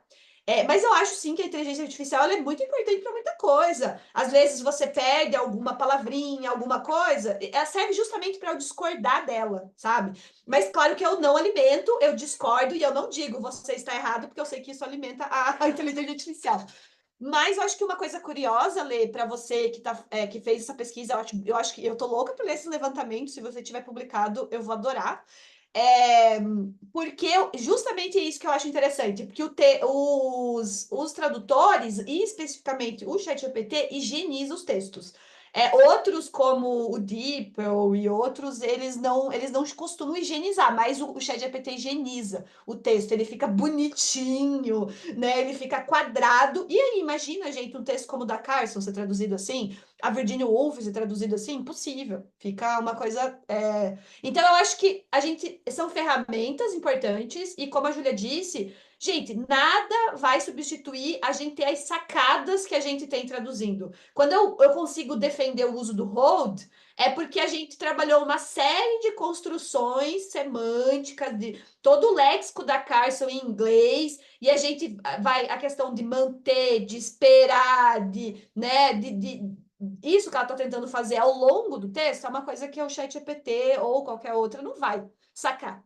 Isso é uma coisa da nossa, da gente ter feito um doutorado, né? Feito um mestrado, doutorado sobre tradução. Vai falar, Júlia. Tem uma coisa muito basiquinha, assim, mas que eu gosto muito para quem está traduzindo, que é o dicionário criativo. Tipo, é muito básico, assim, mas eu gosto tanto porque ele dá campo semântico. Você joga uma palavra e ele dá. É quase como se fosse os parentes, a parentada da palavra, sabe? Os sinônimos, antônimos, coisas do mesmo campo semântico. É uma coisa, um dicionário muito simples, mas eu acho muito valioso. Eu acho que alguém tinha alguma pergunta. Alguém tentou fazer uma pergunta antes, não tentou? Fui eu. Vai. Oi, gente, boa noite, tudo bem? Meu nome é Joyce. Na, na verdade, era uma pergunta, uma colocação que eu queria fazer que tem a ver com a tradução, mas não só, né? Sobre alguns aspectos que eu pude observar quando eu fiz a leitura. E é impossível para mim fazer uma leitura de um livro sem, de repente, pelo menos esse é o meu processo como leitora, me recordar de outras leituras, né? Ou fazer costuras, assim, esse é o meu, talvez seja um procedimento muito importante para mim como leitora, porque eu acho que esse também é um processo que ele se dá de forma muito ativa, né? E eu lendo A Beleza do Marido, acabei me recordando muito, fazendo um cruzamento, talvez, não sei se vocês já leram, o livro da Helena Ferrante, Dias de Abandono, né, que eu considero um dos melhores livros assim, que eu já li, assim como esse da Anne Carson, né, que é deslumbrante. Assim. E quando vocês falaram aí do tango, que fala sobre essa questão do solvente, que vai dissolvendo a costura, a Helena Ferrante ela tem um termo, ela usa muito um termo chamado desmarginação, né, que é um processo em que a pessoa a partir de um processo traumático, ela vai se diluindo, vai perdendo as bordas, né? E eu percebo muito isso aqui, né? Como ela vai tentando, e aí a partir desse processo de desmarginação, como é que essa pessoa, né, essa mulher, e aí é essa minha escolha também de dizer como é que essa mulher que foi traída pelo homem aqui nesse livro da Anne Carson ou no livro da Helena Ferrante, vão construindo essa nova linguagem, né, essa nova gramática interior como um sujeito de desejos, assim, porque, por exemplo, aqui no Tango 24, já quase no final, quando há talvez um processo aí de, de, de, de reconstruir essa sua linguagem, essa outra linguagem que constitui um outro sujeito, né? Assim, uma outra mulher, que ela fala assim: e ajoelhada à beira do mar transparente, moldarei para mim um novo coração de sal e lama. Que é isso mesmo, assim, de costurar uma nova linguagem, uma nova gramática interior, né? Mesmo que, como ela diz aqui, mesmo que por enquanto não exista nem pássaro nem sopro à vista, né? Essa mulher tentando, por meio dessa linguagem, se encontrar, assim. Eu acho que vocês fizeram isso, sim, de forma maravilhosa e muito brilhante mesmo, e muito divertida também. Esse livro eu ri, eu chorei. Foi de um tudo, assim. Esse trabalho de vocês com a Anne Carson, assim, para mim, como leitora, nossa, me emocionou demais, de verdade. Não sei se eu viajei muito, assim, fazendo esse cruzamento, assim, essa, essa, essa uma análise meio cruzada de duas obras que aparentemente são muito diferentes, mas que eu acho que tem esse ponto de contato aí, sabe? Nossa, eu posso Pela comentar? cara das duas tem tudo a ver. Nossa, comentar. Joyce, tipo, é incrível que você tenha falado isso, assim, porque eu já vou te falar por quê, assim. Primeiro, muito obrigada por ler com atenção, se divertir com a tradução.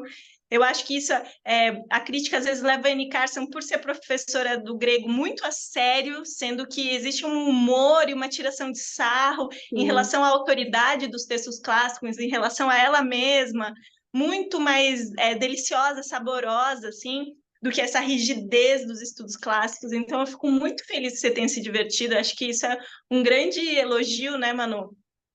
E, assim, eu acho que você captou muito bem essa questão do desmanche, né, da linguagem que a gente estava conversando, desmanche do próprio ser, né? E aí, isso tá nesse lugar, e no outro é a responsabilização desse marido. E aí, o que eu vou te falar? Por que tem tudo a ver? Porque existe uma triangulação que aconteceu na minha cabeça umas semanas atrás, tem tudo a ver com o que você está dizendo, entre Carson, Ferrante e Toni Morrison. Por quê? Tem uma entrevista da Toni Morrison que a entrevistadora pergunta para ela: você acredita que depois de ter feito uma coisa muito grave a outro ser humano, de ter, assim, machucado gravemente outro ser humano, ter feito uma coisa muito ruim mesmo, uma pessoa pode sair do auto-ódio e pode sair desse lugar? E aí a Toni vira para a entrevistadora, a Toni Morrison, que é uma mestra, né? Uma mestra, assim, uma pessoa incrível que esse ser humano tenha passado pelo planeta Terra. Assim, ela vira e fala: eu acredito que sim, mas a pessoa tem que atravessar o deserto primeiro, da responsabilização. Ela pode chegar a isso, né, de curar esse lugar do auto-ódio, do remorso e tudo, né, do rancor e tudo mais, mas ela precisa passar pelo deserto da responsabilização, ela precisa passar por esse caminho árduo. Toni responde isso, tá? E Toni tá sempre... Pô, o que é o jazz? Começa com assassinato e você termina, não justificando o ato, mas você termina, eu entendo o que levou a isso, né? Então, esse processo de responsabilização da pessoa que está lendo e dos próprios personagens. E aí, Carson com a beleza do marido e a Ferrante nos dias do abandono. O que acontece? Quando ela para de estar apaixonada por esse marido que a deixou, eles estão na cozinha conversando. E ela fala e ela fala para ele: não, né, eu não te amo mais e tudo. Ele não quer acreditar. E aí ela fala assim: porque você mentiu para mim. E ele tenta se justificar: não, mas eu não comecei o relacionamento enquanto a gente estava no casamento. Ela fala assim: não é sobre isso. Você mentiu porque você falou para mim que você caiu no abismo, que você perdeu a razão, que você atravessou o deserto e você não atravessou. Quando você ia começar a atravessar, ia começar a cair, você substituiu essa queda por outra pessoa. Eu tive que cair, eu tive que perder a linguagem, eu tive que perder a sanidade e retomar. Eu passei pelo deserto de responsabilização, então você mentiu para mim porque você falou que tinha caído, você não. Você só tapou o buraco com uma outra pessoa. E é muito o que o marido faz aqui. Tanto que no final, no momento que ele fala, eu sou o marido, né? Que tem essa voz do marido, ele fala, o psicólogo diz que eu preciso continuar falando. Ele falou durante o livro todo, mas ele não falou sobre si. Ele fala sobre uma armadura da masculinidade, ele fala sobre querer nascer nos anos 3000 como um guerreiro. Ele não fala sobre os traumas, eles não falam sobre as questões que tocam, que depois ele vai tocar nisso, a questão da morte da avó, essa relação com o avô que é distanciada. Então, tem um lugar ali de humanidade, mas ele não passou pelo processo de responsabilização. Então, ela teve que cair, ela teve que perder a linguagem, ela teve que refazer para, assim, um coração de lama e sal. Então, assim, Joyce, para mim, assim, pá, você, assim, foi na jugular. A triangulação é um procedimento muito importante para Carson, e existe essa triangulação entre a Toni Morrison, Helena Ferrante e Annie Carson, que é, assim, responsabilização. Não dá para chegar em um refazer a tua própria linguagem, refazer a tua própria identidade depois de cair, sem atravessar o deserto. Então, você vai continuar fugindo politicamente e subjetivamente de atravessar o deserto, então você não vai chegar a refazer uma linguagem bonita para si. Se você não chega na verdade, você não chega na beleza, não é? Então é isso, são mulheres que foram destroçadas e que se recriaram. Isso é muito bonito no final. Se recriaram, enquanto o outro está... Eu casei com a pessoa errada ou não? Os meus filhos, mas eu queria estar em outro lugar, mas eu escrevo cartas e, né, não passou pelo deserto da responsabilização. Assim. Então, muito obrigada. Ai, É obrigada. claro que a Joyce fez uma leitura cuidadosa, né? Editora também. E eu sei que a Joyce escreve também, então tem esse cuidado, assim, né? E aí eu só complementar, a Júlia brilha maravilhosamente aí, deu essa aula de triangulação, que é uma coisa bem da Carson também. E aí, justamente, você falou do jazz, o amado é a mesma coisa. O que é uma mãe matando a própria filha, né? E aí, que deserto é esse que no amado ela vai atravessar? E assim, somos grandes entusiastas da Ferrante, né? Eu sei que são vários aqui, a Cláudia também. E eu acho que tem tudo a ver. A desmarginação tem tudo a ver com traduzir a Carson, inclusive, né? Tem isso de você ficar aparecendo e desaparecendo. Eu uso um pouco, não consegui usar muito, mas usei um tanto de falar disso na minha tese, porque eu dialogo com a Tati Dantas, que fez uma tese incrível sobre a desmarginação, e, enfim, enquanto prática de escrita, né? A Franto Maglia é a desmarginação. Então, assim, incrível, acho que a tua leitura tá exata, tá ótima, é isso aí. É super Dias de Abandono, inclusive, ó, fica a dica aí, fazer um clube de leitura, lendo os tangos e o Dias de Junto, Abandono. Ai, né? lindo, Seria linda essa maravilhoso. ideia. Linda, linda, linda. Até que são histórias de mulheres que se repetem, né? Uma história que se repete muito. E eu acho que é por isso que várias pessoas que mandam mensagem pra gente e falam assim: nossa, eu fiquei acabada com esse livro, porque eu conheço alguém assim, eu já passei por alguém assim. E aí é muito louco que isso aconteça pela via da linguagem, né? Porque é isso.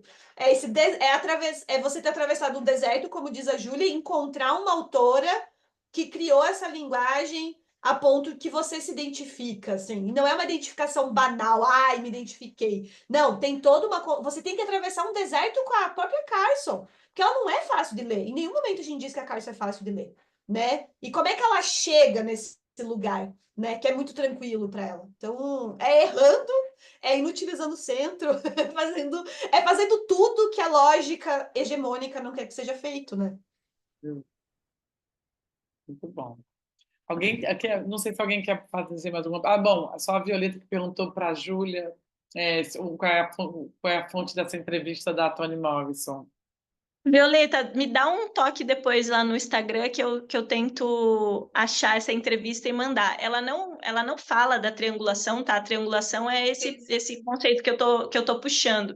Mas é uma entrevista, como todas da Toni Morrison, vale muito a pena ver. Sim. Mas depois eu acho e mando. Obrigada, dá até para aqui abrir o microfone para agradecer, mas é porque eu sou obcecada pela Toni Morrison e eu, sinceramente, eu não tinha, assim, pensado nessa triangulação, mas agora que você falou dessa conexão, acho que faz sentido e eu fiquei muito interessada para ler essa entrevista, porque também eu amo muito ler as entrevistas da Toni. Então, vou assim. E outra coisa também que queria aproveitar de indicações de leituras, cursos, materiais, etc., para quem tiver interesse em se aprofundar na tradução, principalmente dessa perspectiva de estudos da tradução feminista. Eu faço tradução, porém, tradução bem técnica. E eu, assim, faço algumas traduções, mas nada publicado, mas, assim, eu acho que também muito de síndrome de impostora, de sentir que ainda não me aprofundei bastante nessas questões, né, da tradução e dos estudos por trás. E aí eu queria aproveitar para perguntar para vocês o que vocês indicariam de leituras, cursos, materiais. E, de novo, agradecer. Eu também desfrutei muito, eu conheci a Annie Carson, eu já tinha ouvido falar dela, mas nunca tinha tido a oportunidade de ler e adorei. E eu vou ler de novo agora com todas as coisas que vocês apontaram, com certeza. Obrigada, meninas. Obrigada, Violeta. Acho que a Manu pode falar um pouco, né, sobre essas, e Júlia também. Nossa, pois é. A gente tem um problema que a gente tem pouca coisa traduzida, né? De estudos feministas da tradução. A gente tem um livro muito bom, quer dizer, muito bom. Hoje em dia eu já tenho muitas críticas a ele, mas um dos primeiros livros que a gente lê para pesquisar nos estudos feministas da tradução é um livro da Sherry Simon chamado Gender in Translation. Ele já tá um livro que hoje ele já tem muita crítica, né? Muita crítica, muita crítica. Mas eu acho que ele é um bom livro para começar, porque ele vai discutir desde as políticas de transmissão, que é isso que a gente está fazendo enquanto tradutora, e a Bazar do Tempo faz como editora, que é, traduzir autoras, chamar tradutoras que estudam isso para pesquisar, que é fazer curso, construir a partir do livro publicado, né? Então ela vai falar muito isso nas políticas de tradução. Ela vai fazer uma recuperação das tradutoras também, né? Ao longo do tempo. Eram muitas mulheres que traduziam nos séculos anteriores, mas por que que não tinha visibilidade? Por que que a visibilidade da pessoa que traduz começa só no século XX? E ela vai discutir também, vai apresentar algumas teóricas e algumas práticas de tradução dos anos 80. Esse é um livro que eu gosto.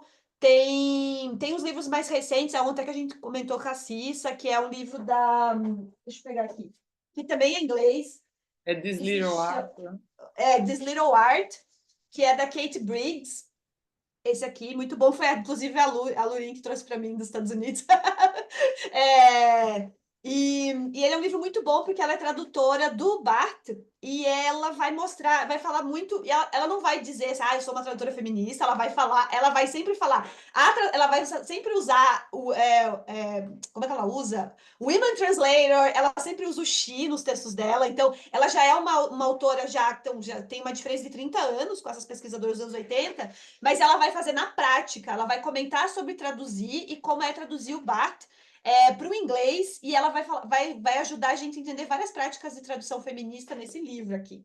É um livro muito bom. Que mais que eu poderia indicar? Júlia, você lembra de mais alguma? Tem muita tese boa. A tese da Júlia eu recomendaria muito, porque é uma tese sobre traduzir a Carson, mas acima de tudo, uma tese sobre os estudos feministas da tradução. Você vai encontrar várias teses ótimas. Tem a tese da Marcela Lanius também, que é muito boa, traduzindo a Zelda Fitzgerald. Nessa tese da Marcela, ela vai explicar várias linhas de pesquisa nos estudos feministas da tradução. São teses muito boas de ler. A da Júlia é super divertida de ler. É ensaio, então vale muito a pena. E se você procurar, eu recomendo muita pesquisa acadêmica. A gente ainda não tem livros assim no mercado editorial sobre tradução. A gente tem pouca coisa. E tem o Viver e Traduzir, que saiu pela Bazar do Tempo, recomendo muito. Porque apesar da Laura Wittner também não ficar, eu sou uma tradutora feminista, mas ela tem práticas feministas o tempo inteiro. Inclusive, escrever sobre tradução de uma perspectiva de uma mãe é uma prática feminista. Então, hoje a gente tem vários livros de tradutoras pensando a prática da tradução, sabe? Então, isso é uma coisa legal, que é uma coisa que eu tentei fazer na minha tese também, pensar muito a prática da tradução, sabe? Menos a tradução em si, mais a prática. E, Júlia, você lembra de mais algum livro que você indicaria? Olha, eu vou ser bem assim, cara de pau, e eu vou falar da minha tese mesmo, vou reforçar, porque o primeiro capítulo é que tipo de investigação feminista é essa? E eu escrevi essa tese justamente para ela ser usada em sala de aula e tem umas bases ali dos estudos feministas da tradução, principalmente no primeiro capítulo. Eu vou trazer a Spivak, mas eu vou trazer ela de uma maneira que é mais palatável, porque a Spivak é uma das grandonas, assim, só que com uma linguagem mais difícil de entender, então eu recomendo. E recomendo ensaio meu também, que é Quanto Custa uma Língua, notas sobre tradução desde um projeto decolonial, que tem outras referências dos estudos feministas decoloniais aqui do Sul Global, aqui da América Latina e tudo mais. Então, recomendo os meus trabalhos, assim, porque a gente trabalha... e por quê? Porque faz anos que a gente está fazendo isso e faz de uma maneira que as pessoas possam entender e se conectar, independente do nível de estudo, da aproximação com a área dos estudos feministas da tradução. Por isso que eu estou recomendando. Mas aí, Violeta, se você quiser mais coisas, tem coisas no Drive, né, Manu? Tem várias coisas nos nossos drives também que a gente podia Manda mandar. um e-mail, eu entro em contato no Instagram que eu dei um curso com a Gisele, eu nunca sei pronunciar o nome da minha amiga, né, gente, que é alemão e eu não sei falar alemão. É Pastor. A gente deu um curso chamado Introdução aos Estudos Femininos da Tradução, que era um curso livre da UFPR, então a gente deu essa introdução, então eu tenho vários textos no Drive. Ah, agora eu lembrei, tem outros textos, ó, a gente vai lembrando. Tem um texto da Lori Chamberlain também, que foi traduzido para o português, mas está esgotado, então só em PDF. Ó, fica a dica aí, Bazar do Tempo, dá para fazer mais um volume do pensamento feminista só sobre tradução, viu? Ó a dica, ó a dica. Boa Dá para ideia, fazer, Manu, hein? boa ideia, muito boa Pensamento ideia. feminista só com textos, ó, só com a nata aí dos estudos da tradução. Esse texto da Lori Chamberlain é muito bom porque ela vai discutir sobre metáforas de tradução, né? As metáforas de tradução são muito importantes nos estudos da tradução e a maioria delas é misógina, é super heteronormativa e ela vai fazer isso nos anos 90, sabe? Então isso é bem legal. Eu tenho a tradução antiga dos anos 90, mas que ela tá esgotada, eu posso mandar para você. E esse é um texto bem massa também. Mas a maioria que você vai encontrar hoje é legal que são práticas, comentar as práticas. Esse que eu falei das minhas traduções do Bukowski, eu escrevi um texto na falecida Suplemento Pernambuco, que agora é Revista Pernambuco, que se chama, eu acho que é o que uma feminista traduzindo Bukowski, alguma coisa assim, já esqueci o título do texto, mas foi um texto que eu escrevi com algumas estratégias que eu usei traduzindo ele também. E as notas das tradutoras, né? A gente agradecer muito sempre, não só a Cissa, mas a Joyce que está aqui, que editou a minha tradução e da Nilce e da Rosália das Cartas da Virgínia, com a Vitória Ocampo, que as editoras que deixam a gente fazer aquelas notas de tradutoras priviajadas, mas que eu acho que são super legais, assim, para mostrar um pouco do nosso envolvimento com o texto, né? A gente é muito apaixonada, assim, pela prática da tradução, então... Enfim, mande mensagens que eu vou lembrando dos textos e posso te passando. Perfeito, muito obrigada, muito obrigada mesmo.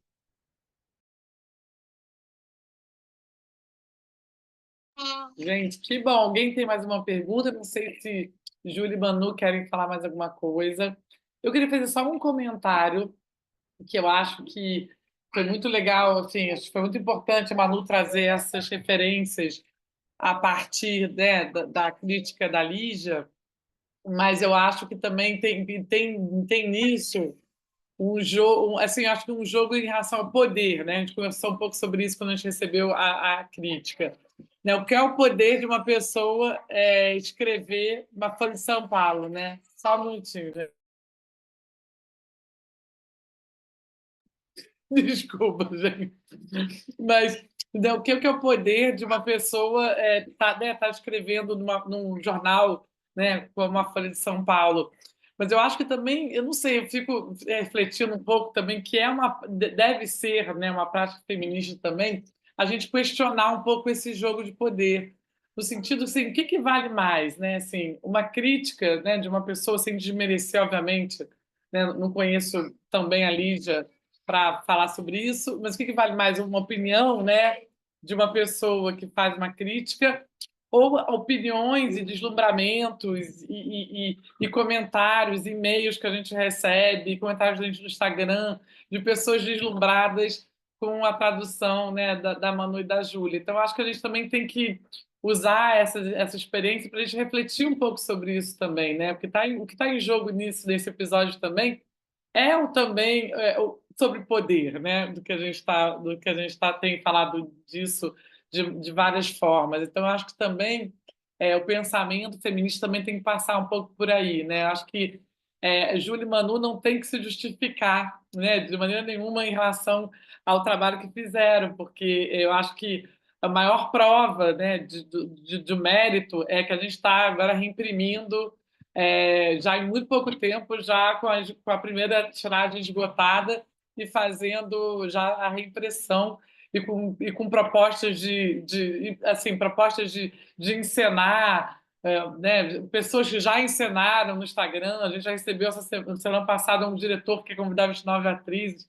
Enfim, eu acho que a gente tem que também ser muito consciente de como a gente absorve, como a gente lida com isso, né? Porque, de certa forma, é uma opinião, é mais uma opinião, né? Então, a gente também tem que receber isso de uma forma muito positiva, que eu acho que foi muito boa, acho que foi como, né, Manu e Júlia receberam, e a gente também, obviamente, que alguns comentários que são assim ofensivos, acho que isso a gente não deve aceitar, né? Assim, também falando de uma maneira muito aberta, né? Que eu acho que um comentário que a Lígia fez no Instagram dela, usando descuidado, eu acho que é uma palavra, assim, é um adjetivo que é um pouco inaceitável, porque isso você não está falando do resultado, você está falando do trabalho, né? Você tá botando em questão a maneira como a gente trabalha. E aí, descuidado é realmente a última coisa que descreve, né, o tipo de dedicação que a gente tem com as produções e com livros dessas autoras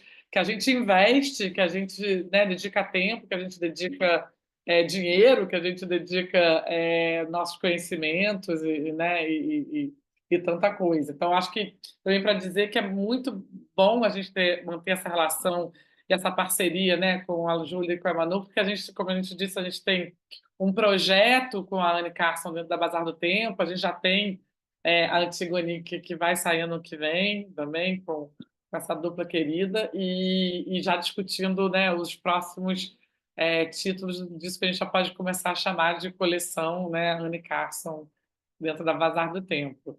Então, eu queria, assim, passar, né, a palavra para as duas para a gente finalizar, mas agradecer demais as duas, de tudo que elas têm feito também para o livro, né, chegar em lugares mais diferentes em São Paulo. A gente fez tantas conversas e que isso vai ampliando muito, né, os sentidos e o alcance do livro. Isso é muito bonito, assim, isso que eu acho que reforça muito o sentido do que a gente faz, o que a gente quer fazer.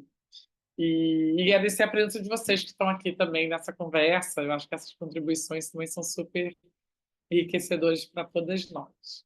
Obrigada. Pô, acho que agradecer muito, né? Agradecer, assim, é aquela coisa, se a gente tá aqui para falar é porque tem pessoas para ouvir, né?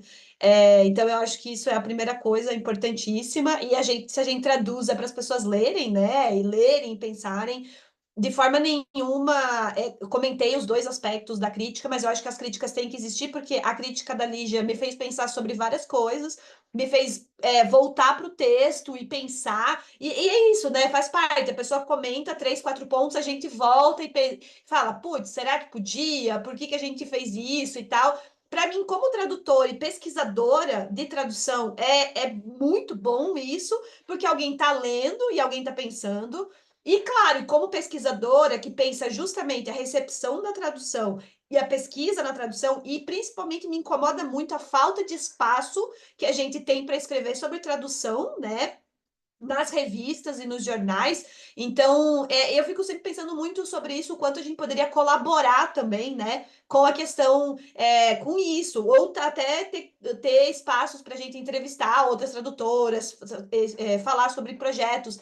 A Joyce lembrando, né, da desmarginação da Ferrante, eu gosto muito que esse exemplo é uma tradução do Maurício, né, e aí a tradução dele é fazer também essa desmarginação, que é esse termo esmarginatura, que é um neologismo no italiano, e ele brincar com esse des, tem um pouco a ver com a pesquisa da Júlia também, em falar da decriação da Carson. Então, essas coisas que tradutores e tradutoras estão fazendo, que, gente, é criar espaços dentro da própria literatura, né? São essas traduções que a gente faz que vão fazer as outras pessoas pesquisarem na universidade, que vão fazer vocês se tornarem grandes obsessivos por certas leituras, como é o caso da Ferrante, da Toni Morrison, né? O próprio jazz é uma treta enorme traduzir esse livro, porque ele é todo ritmo 4x4, né? Então, assim, Então, assim, é isso. A gente precisa de críticas que pensem também o manejo da linguagem no português brasileiro, né? E menos um lugar de poder que é eu leio inglês, então eu vou ler inglês e vou reclamar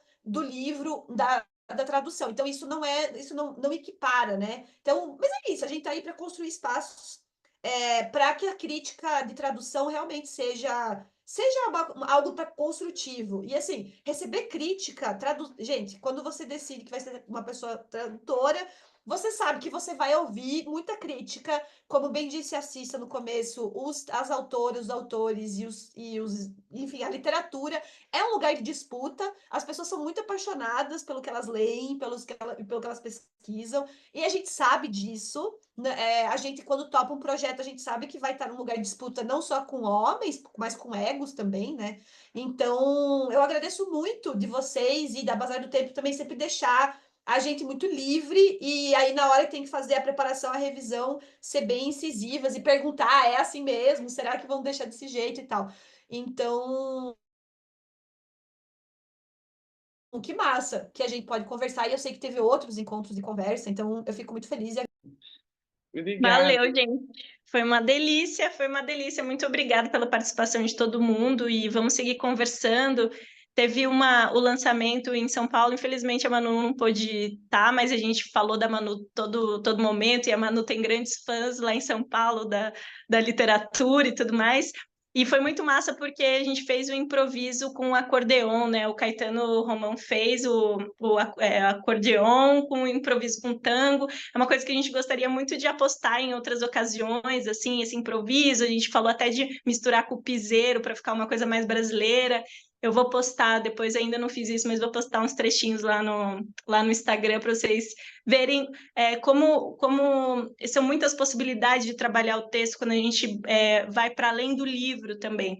Eu acho que isso é bacana de pontuar, assim, que a gente pode aproveitar, se deleitar com o livro sozinhas em casa, lendo em voz alta, com outras pessoas, em eventos, com improvisação de música, ouvindo uma atriz declamar, tem muitas maneiras de apreciar o texto, né? A gente segue nesse apaixonamento aí, e muito obrigada, valeu, gente, pela escuta. Boa noite. Obrigada, Júlia. Só um momento de comercial aqui, assim, de comerciais, é porque a gente fazendo esse link aqui com a Helena Ferrante, para quem estiver em São Paulo ou no Rio de Janeiro, a gente vai ter essa semana o lançamento do livro Para Além das Margens, a Itália de Helena Ferrante, da Isabela, que está aqui no Brasil, a Isabela Descacciati. E a gente vai ter um lançamento no sábado na Livraria Janela, no Rio de Janeiro, também na segunda no Instituto Italiano de Cultura, também no Rio de Janeiro, e no dia 7 ou 8, Cláudia? 7, né? No 7 em São Paulo, na Bibla. Então, para quem daqui estiver no Rio e São Paulo, estão convidadíssimas, convidadíssimo. Ângela, não sei onde está. E a gente vai tentar também fazer um evento online para quem não estiver em nenhuma dessas duas cidades, para que possa participar. É isso, gente. Então, obrigadíssima mais uma vez. Boa noite para todo mundo que veio, que vamos seguir, né, disseminando a palavra de Carson. Tchau, gente. Boa noite. Obrigada. Tchau, gente. Beijo, valeu. Tchau.